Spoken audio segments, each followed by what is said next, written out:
All right. I'm live on Facebook, live on Instagram. For those that are joining, welcome. I'm really excited about today's topic. It's something that is very dear to my heart and something that I've spent a lot of time researching and just testing out, like the pros and cons of everything. We're going to talk about 5 different ways you can outsource and the pros and cons of those. The 5 areas I'm going to focus on for outsourcing, though, are more things that you can do at your desk. So we're not going to focus on manufacturing or printing or shipping or those kind of outsourcing types sources. That could be a whole nother conversation. So the 5 areas I'm going to talk about are related to more services that can be completed through your desk virtually. So, and it's probably different than other posts you've seen or other blogs. So just keep that in mind. I don't know. I guess I've had so much experience with them. I kind of wrapped them into my own 5 ways of ways to outsource. So just getting people joining here. Let's see. I think, yep, we're on Instagram here. All right.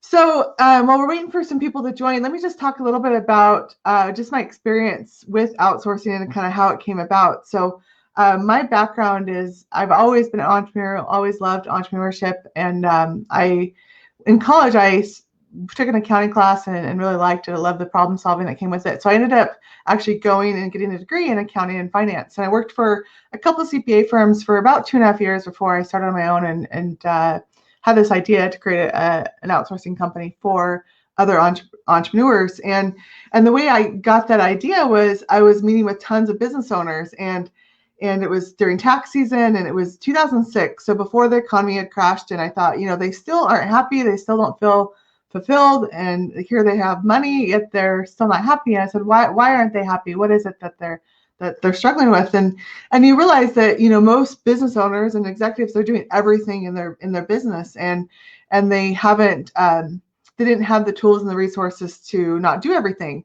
And so as I was working and meeting with these business owners, I had this idea to start doing virtual accounting work or virtual phone answering services. And the way I came up with answering phones for businesses was I was like, if the bookkeeper, the front desk person is doing their bookkeeping, then I probably need to take all of the different services that they're doing off their plate so that they really can not have to hire that type of person. And so I started doing a telephone answering service company, and I didn't even realize it was a thing. Like, this was back in 2006, and like call centers and business process outsourcing companies were around. And I didn't even really understand what that was. Like, I thought I was like unique and proprietary, because like this was my own brilliant idea. And yet there's been business process outsourcing and call centers for executive enterprise level accounts for a long time. But it was always an enterprise level service. There wasn't a lot of outsourcing ability for the small business owner. I remember back in the days of 2006, there's not a lot, the internet speeds weren't great, technology wasn't there for software. It was just kind of starting to ramp up and build during that time. 2006 was also, might have even been 2007, was when Tim Ferriss wrote the 4-Hour Workweek book. And I mentioned this book a lot, but I always have to caveat with, I'm not a fan of the book. I don't believe, like, I think we're supposed to work hard. We're supposed to, I don't think we have to work 8-hour days or 12-hour days or 16-hour days, but I don't think we're meant to work 4-hour weeks and then just sit on the beach the rest of the time. I think we're supposed to find ways to contribute and give back based on our strengths. And so that's another tangent for another day. But this book really created a movement around virtual assistants and really taking an outsourcing solution to the small business owner, where before it was only something large companies used. And so the areas I'm going to talk about today, at the end, I'm going to talk about virtual assistant services, and then also team sourcing, which is what our company does, and how our model evolved from team sourcing to virtual assistant work. But before I dig into those 2, I want to talk about the other 3. So if you remember, I'm going to talk about the 5 ways to outsource. So the first 3 that I want to talk about is around freelance, fractional, or even like we call it project outsourcing now too. So let me talk about that one first. So freelance to me is like, if you've heard of Upwork, a lot of you probably have. I mean, there's a lot of other ones out there. I think there's FlexJobs, Remote.co. There's a bunch of them popping up anymore.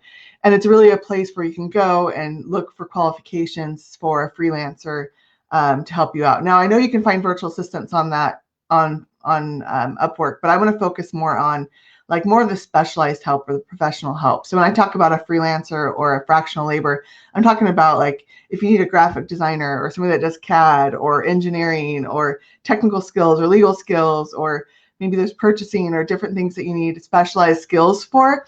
Like Upwork is a great place, or places like Upwork, I'll just use Upwork as the general term, to find those freelancers. Now, there's pros and cons that go with that. Because they're not an employee of yours, it's easy to just pay for the work that you're using. It's easy to go find the profiles that you want. There's no commitment. But then the flip side of that is the cons, right? That means that they can leave easier. That means that when they leave, you have to now start over. And I think turnover for companies is one of the hardest things. So while freelancers are great, I mean, you can get turnover with employees or freelancing. And so it doesn't mean that if you have an employee that risk goes away. But I just know that freelance or just turnover is so hard. So, but that is a risk. I think it's greater in the freelance world because there is no commitment. A lot of times employees will get behind your vision and get passionate about the cause. And so you can create an environment where they don't want to leave. They don't want to just, oh, I'll choose when I work and how I work and those kind of things. And so that's why, like in our company, we've built like no freelance type services or not services, but the employees they're all employees for us because we want to maintain that culture. We want to maintain that less turnover. So that way the companies we work with, they don't get the turnover feel either. And so with freelancing, I talked to a guy that is a client of ours, and he was in a fractional, they were in a co-working space. So a lot of times that's kind of a new thing in co-working spaces is to have like fractional laborers. Different people are working in that co-working space. I'm like, oh, I'm going to go use this copywriter over here for this and this person over here for this. But then you still have that one-to-many relationship where you're going and having to manage your graphic designer and going to manage your copywriter and going. So you become this. You're not only the executive and the visionary, but you're also the project manager for all of these different people you're outsourcing to. So depending on the structure of your company, that can get really complicated really quickly and make you actually feel more overwhelmed because you're having to manage all those relationships. So I used a CAD designer for like my house. It was great, like even for your personal stuff. Like you go on Upwork, you find somebody to draw some plans for you or different things. So it has its place and it's nice because you have no commitment and a lot of times it's a lot less expensive than if you go and hire a firm or different things like that. So they're not in your office, and so if you're wanting somebody to come to your house and look at that, or if you want them to come to your business, like you won't get that feel from a freelancer. So that's kind of the one area of outsourcing that I look at is like that freelance space or what I call fractional labor. And the reason why it's called fractional labor is you're paying for a fraction of their services. So if they have 40 hours a week that they work, you pay for what you use and that's all you pay for. And so that's kind of another term that you'll see thrown out. So that's the first one for outsourcing. I mean, I use Upwork in different places for those sometimes of specialized help. So it has its place. Again, it's not great if you want to really scale a full team and really get things off your plate and not have to think about everything. So that's the first one, is that freelance. The second one is around, I mentioned at the beginning, business process outsourcing or call centers. And this is the one I was really naive to, like I'd mentioned when I first started my company, and I had formed a telephone answering service. And I had formed it from the standpoint of, I want to do what's best for the company, not what everybody else is doing. So I purposely didn't really care to know everything that was being done already because I wanted to be innovative in the way I served the businesses that I worked with. And so I was glad I was naive in this area because call centers have been around for a long time and they've served the enterprise market for a long time as well. And there are benefits. There's overseas and there's onshore type services for business process outsourcing. But the experiences that I've had for working with them is that they are very much project focused, meaning they just crank out the project and they don't focus a lot on the results or the vision of the company. And so they're a lot of times more focused on just cranking out the work and then here you go, it's done. And that goes really against my grain and what I think businesses need. Whether you're an enterprise or a small business account, I think that no matter what size company you are, I don't think just because you're big, I don't think you should downplay, your customer service and what needs to happen. And so so I think there are some cons related to, I think they struggle getting to know your vision. They struggle really looking at the results, and then also you lose a little bit of control of the operations and how all that goes, as far as like control of your business functions and things like that. So obviously the pros, like you eliminate the staffing issues that you have and that you might have having that many people in an area that maybe isn't your core focus. You're having to do this if you're in the business of trying to give a business, if you're doing fulfillment, and you also have to have a call center, sometimes it's hard because you have to do both of those and become an expert in both. So you end up not becoming as niched as you might think you are. The other thing that a lot of times BPOs or call centers are great at is 24/7 support. So although you might not have the customer service level that you want, they a lot of times are open 24 hours. So that's great. And they're also good for overflow. So if you have, hey, I'm going to do everything in-house, but I want somebody to handle my overflow, they're great for that as well. So again, I think it's where I cringe a lot of times with the ones that I've worked with is they just don't seem to care about the results and the business and the vision as much as I would hope and I would like. So so that's the second one. If you have any questions as I'm going along, put them in and then I'll comment. If you're watching the replay as well, like don't be afraid to comment as well. And I will personally go through and respond, and I'll send you a direct message with my opinion or my thoughts on it, because I've had a lot of experience with different ones. And there's things I don't have experience in. So if you see like, hey, you completely missed this one, or you missed this concept or this pro and con, I'd love to hear it as well. Like I don't know, everybody has a unique individualized experiences. So I'm giving you my knowledge based on what I know and what I've experienced. Another one that my opinion has changed on, and I'll be just very open and honest with you guys about it, and it's about offshoring. In the early days of my business, I was very much against offshore. It was a big trend in the accounting world to outsource bookkeeping. It obviously has been a trend in a long time for customer service or for technology to be outsourced. And the reason why is, obviously I love America. I love what we have here, but I also feel like as entrepreneur, because we have a corner market on the entrepreneurship, I also believe that we have the ability to spread what we have to other worlds, and they have something to teach us too. I think different cultures, we can all learn and grow from each other and the strengths of each other. And the one reason, so we've actually internally started doing offshoring for part of our services, and it's for our technology. And the reason why is because I don't want to, if I can lower the cost for the entrepreneurs that we work with, then that is going to be able to have more entrepreneurs be able to outsource and get more done. And cost for entrepreneurship and business is so much. It's so hard to pay the employees where they need to go. And I feel like I'm not explaining this well, so I'm going to back up. So for me, like we have our in-house US team. So then we have an outsourcing team in India for technology that we use. We still have our US-based team to do all the client management and all of the things, so the customer never sees that. It doesn't mean that they don't know that we use it. We just know that we can lower our costs for them. And we know that the more services we can do for the customer, then the more they can stay focused on their core product or service. And so if they're able to stay focused, think about what that can do for the economy in the US. If they're able to be more focused, offer more, solve the problems of the people that they work with better, then that's going to ultimately help that business more. So we recently have started working with India on technology, and there are pros and cons. You have culture and language barriers. I do pretty good when we're on a call with India most of the time, but then when they get excited and start talking faster is when I'm like, I don't know what they're saying. And so I know that it's just something that I'm working on. And so there are some differences there. There's time zones. We actually enjoy the time zone difference because we do so much work for businesses and we like to do it fast. So for us, if we know people are working in the off time that we are, it allows us to keep moving quickly. And so that can be really a pro or a con depending on what your goals are.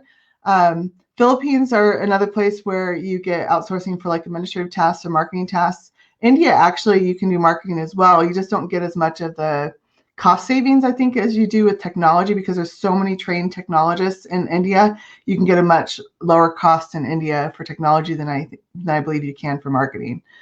Let's see. So really, as far as for offshore, I think I don't offshore customer service. I think like you should have customer service in the area that you're in, because that's the customer is interacting with that person directly. And so I believe that you should have your customer service in the area that you're answering for. So I'm a big proponent of that. So when I talk about offshore, I'm talking about doing those things that you're not going to impact the end user or the customer, because that's ultimately the whole goal of this, is to improve the human experience. And if it's taken away from it, then we're missing the point of offshoring. So my opinion has changed on it. The more people I meet overseas and foreign, the more I realize that, you know what, we are a global economy now. And it doesn't mean that I don't think if different economies aren't willing to change and adapt and give back, then I don't think we should necessarily engage. But if you're working with a company where it's great culture fit and you're both in sync, like I don't see, I've really changed in that area. I before was very much against it, but I realized that we very much are a global economy, and so that's offshore. Hope that was clear. I kind of started rambling on that one. And so now the last two that I want to talk about is related to virtual assistants and team sourcing. And this one I'm passionate about because we tried the virtual assistant model in our company. So I have a company that I founded called The Center, and we do tons of different services and fulfillment for companies. So anything from marketing to sales to service and support to employee engagement to technology to accounting, like we have all of these services under one roof that we can do for other companies. And the way the model started, if you remember, is I did telephone answering services and virtual accounting work for companies. And I realized that companies didn't want to go elsewhere. We had already built trust with them, so they wanted us to do the marketing. And then it keeps evolving where now we need to figure out better ways to integrate their technologies. And so the more we do under one roof, the more strategic we could become. And so, but it didn't always start out that way. So when I had read when the virtual assistant movement kind of started and took off, 2006, 2007, it really started a movement. I was like, I'm not really offering a lot of administrative services for companies. We do phone answering and accounting and different stuff, but not a lot of administrative work. And so we implemented a virtual assistant model. And we had a client that was utilizing it. He understood the model. He was great. He kept empowering us to do more and more. He had a podcast and lots of things. And so we had virtual assistants that were working on his account. And it was great for a while until a couple things happened. One, he wanted us to go deeper and deeper on his stuff. And because it required a more specialized skill set, it was hard for a VA to be able to do all of it and do all of it well. And so we started to crumble on his account because of that reason. And then it became more and more difficult, his account. So we had 2 people quit on his account as well. And so we had turnover that happened for this client. So we had no way but to involve the client and have them feel that turnover as well. And that killed me, because I hate clients having to feel that turnover. And so I realized the virtual assistant model is broken for a lot of reasons. And one is that it's still a one-to-one relationship. It's still putting a lot of the pressure on the business owner to be the expert and to train the VA on what they need to do. And then also the VA, it's really hard for them to be really specialized and go really deep on their account. Now, obviously, you can pay for them for what they use, but I think that turnover and that lost momentum is harder for a company than anything else. And so I'm pretty passionate about the virtual assistant. I mean, obviously, if you have one and you're working with them, that's great. But I would rather you have like an executive level, assistant level, where they really understand you. They can write emails as if they're you. Like they really become a part of you. So if you do want that one-on-one, I have an executive assistant. So I really put virtual assistants and executive assistants in kind of 2 classes. Like, yes, have a virtual executive assistant. Like that is needed, that point person that can really get to know you. But then you also need a full team that you can outsource as well. And that's what I call team sourcing. And so really the way our model evolved was we were doing virtual assistant work. And because I saw the gaps in what it was doing, I realized that we need to evolve the model to have more specialized teams and pods. And so what we did was we started to create more specialized pods in marketing, and even different pods within marketing, and then different pods within accounting, and different pods within our sales department and our service and support department. And so then what happens is now you can, just like I was talking about that fractional labor, well, now you can have fractional teams, right? Where you can now have full teams that can, instead of creating full departments in your company, and a lot of you are probably too small to even have your full departments, now you can have that presence of a large company without the cost that goes with that. And so instead of hiring 1 or 2 full-time people in your company, what if you could divert those costs to being one or, paying for that same amount with full teams? Like, how much further could you go in your company? How much more focus could you have in your company and be more innovative? And so team sourcing is kind of a term that I coined related to these specialized teams. And what we implemented with that is turnover, as you know, is something I realize is so horrible for companies. And so we've created a lot of process and technology and project management to be able to make it to where the business owner doesn't feel it when we have turnover. And so we have a great culture too, so our turnover isn't a lot, but it allows us to oh, good. I just saw Clayton's explanation of the offshore, so that's good, because I feel like I was all over the place with that one. And it's probably because I know it's like a sensitive area, and so I'm trying to show that I was where you guys are at. My mind has changed, and I've just really become I don't know. I just love people. I love the world. I love the cultures, and I love experiencing those different cultures now. And so I guess I'm softening as I get older, but so yeah, team sourcing. So there's something well, the 80-20 rule, you probably have heard of that rule. I often say, like, if you really diced all the different parts that are in a business, I would say that 80% of business, regardless of industry or vertical or anything, is the same in every business. And so really, there's only about 20% that makes business different. And so if you could focus on that 20% that makes you great and be able to outsource the 80%, like, think of how much more momentum and how much more agile you could be. And so I'm such a believer in outsourcing, especially now. I mean, you think about what's going on right now, like the risk of having employees, one, is greater now than it used to be. And two, it doesn't allow your business to shift and focus and become more agile. I mean, you're holding in all those employees and teams and staff and departments. And so it forces you to become an expert in all of those, instead of letting a company that can become an expert in the 80% that's the same over and over again, so that you can become an expert and even take risks in that 20% that makes you unique. So that's kind of the evolution of my virtual assistant model that we created in-house to team sourcing. I think virtual assistants is a great way to kind of maybe test out the outsourcing side and see if it's for you.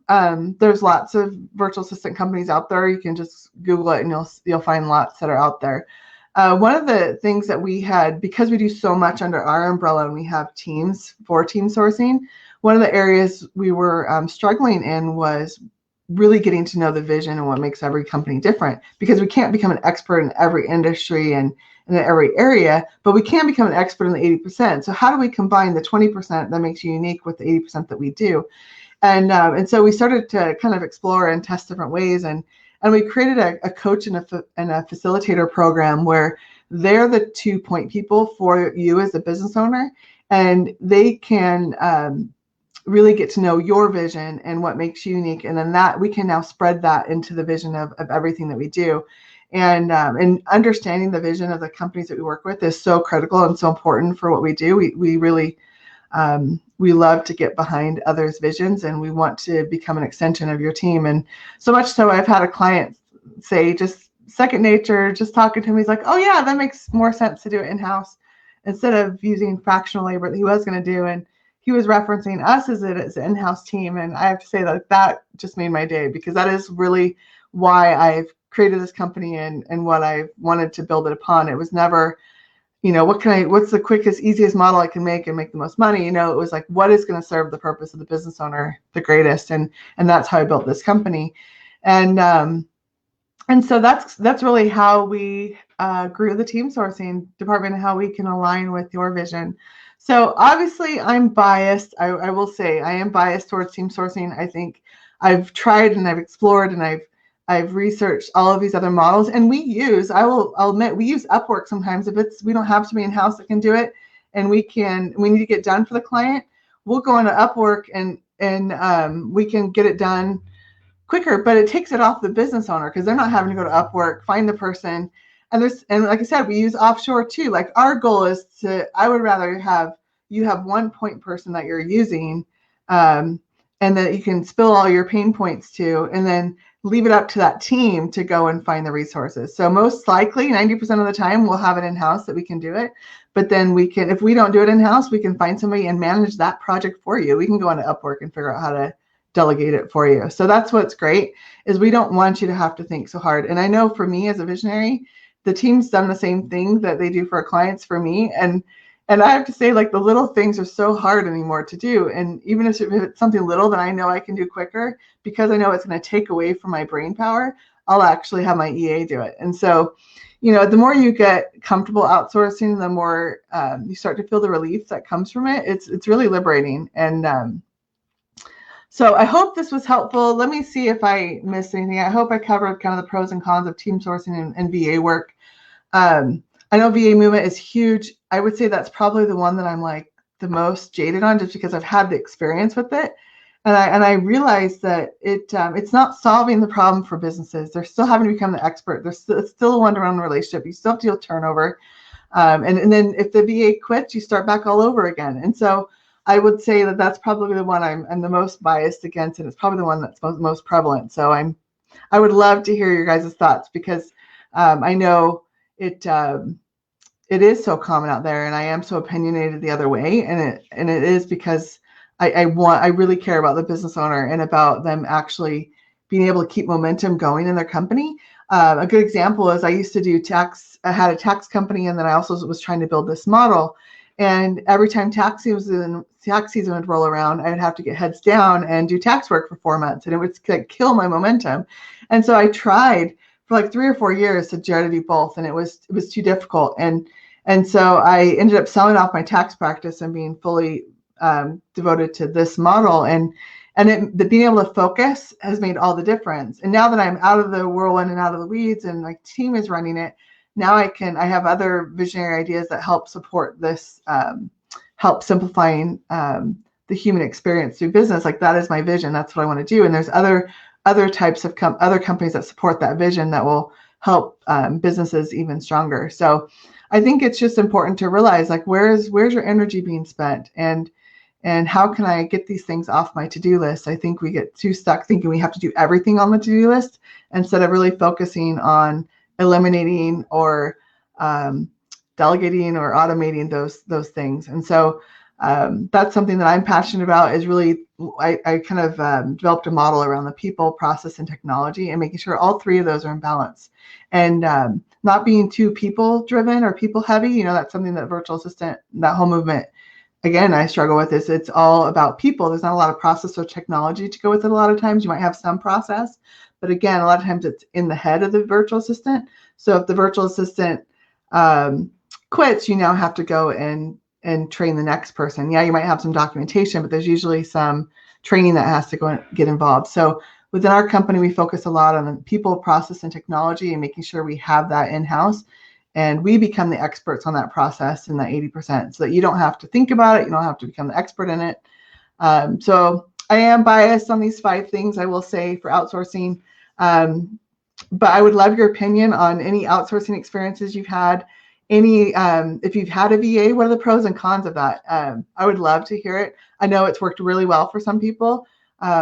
If there's maybe areas that I missed on, or maybe some other ways to outsource, I would love to hear about that as well. I like to keep my pulse on what's out there and what's going on, and any way that I can always improve our services and what we do based on experiences you've had is great. So direct message me if you want to get in a conversation back and forth through DM. I would love that. I would just love to hear your thoughts. So I hope that was helpful. On Thursday, I have a live at 2:00 Mountain Time with Troy McLean. we're going to be talking about education and training, and how it's going to be kind of changing and evolving in like this year and beyond, and how that's going to work. So I'm really excited to meet with him. He's got a lot of energy, and I think you'll really like him. So tune in on Thursday at 2 Mountain Time, and I will see you guys later. Thanks.